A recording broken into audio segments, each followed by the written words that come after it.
talk about the finer points of garment fitting and blocking. And I get a lot of questions about this in email and or all over social media.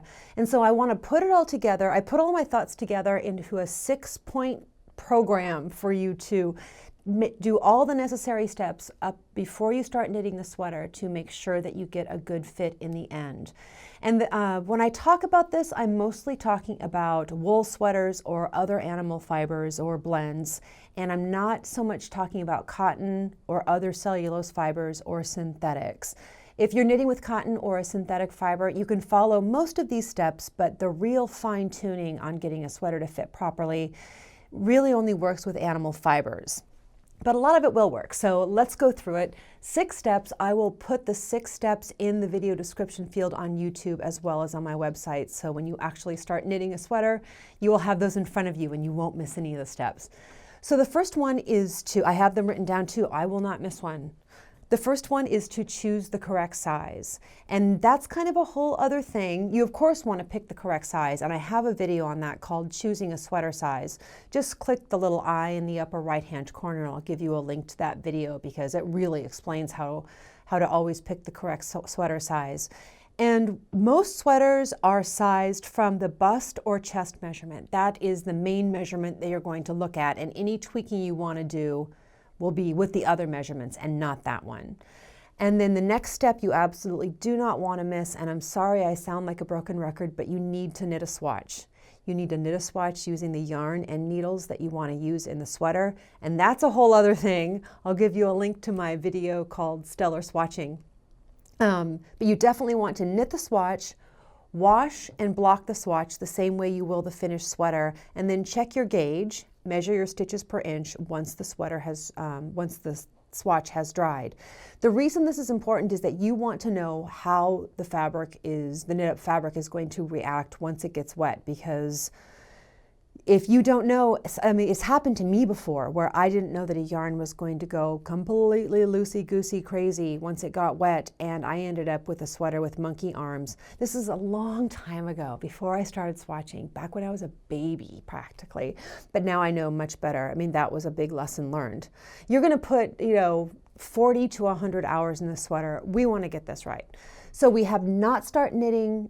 We haven't started the real sweater yet. We chose the correct size, we swatched, and then the next thing that I always do is I take the pattern schematic. And I know you won't have a close-up look at the schematic from the camera, but this is a really simple schematic for a sweater that I knit recently. We just have a basic body shape and a basic sleeve shape. And I take a look at this, and I've been dressing this body for over 40 years. I pretty much know that I'm always going to add 2 inches to the sleeve length. I'm always going to add 2 inches to the body length. And that's just something I always do because I'm tall. But if I wasn't sure, I could go in my closet and grab a sweater that I know I like to wear. I like the sleeve length or body length on that sweater, and measure it and kind of use that as my baseline when I'm looking at the schematic.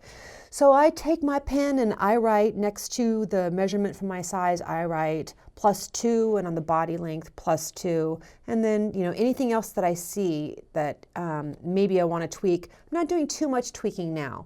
I haven't started knitting yet. I just know that these are changes I'm definitely going to want to make because I want to give myself the best possible outcome for fit.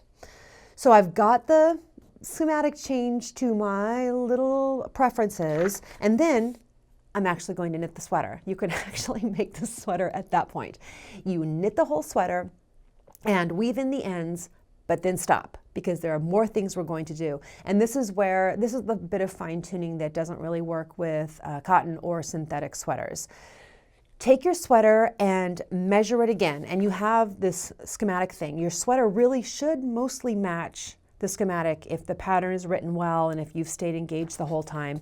But measure it. Measure across the shoulders, across the bust, across the hips, sleeve length, armhole opening, and body length. Measure all those things. These are just a baseline for the next step, which is to try the sweater on. And this is the exciting part, because if you're using a wool blend yarn, you literally have some wiggle room here, and that's what we're going to be doing. So try the sweater on. You haven't blocked it yet. Try it on.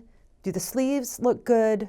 Is it long enough? How does it feel around the shoulders, the neckline? You know, is there anything you want to change? And then mark all these things down. We've already marked down the actual measurements of the finished sweater.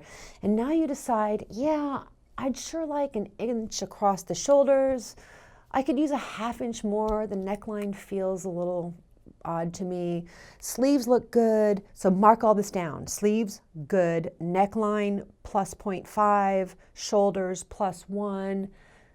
Mark all these little things down because the animal fiber yarn is going to be, or most likely, very, very likely going to be forgiving enough to let you give it a tug and to get that extra length or width that you want out of things. Now, things can go crazy but when they get wet, but not necessarily in a disastrous way. Sometimes I will have my wet sweater in the sink and I'll grab it by the shoulders and pull up, and the sweater kind of stretches out with the weight of the water in it. That's really no problem. At that point, I always put the sweater in the washing machine on a spin cycle and to get the excess water out.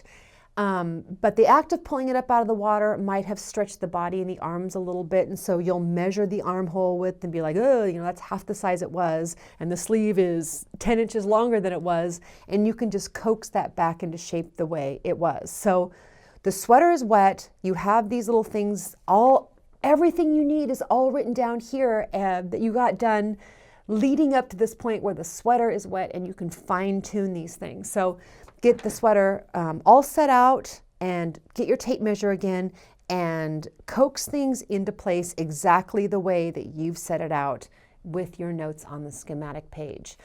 And for me, there's really no need to ever pin things out. The only thing that I ever pin on a sweater is, I knit a lot of cardigans, and so the cardigan front, I like to be a sharp point, so I always put a pin right at the bottom of the cardigan fronts to make nice sharp points.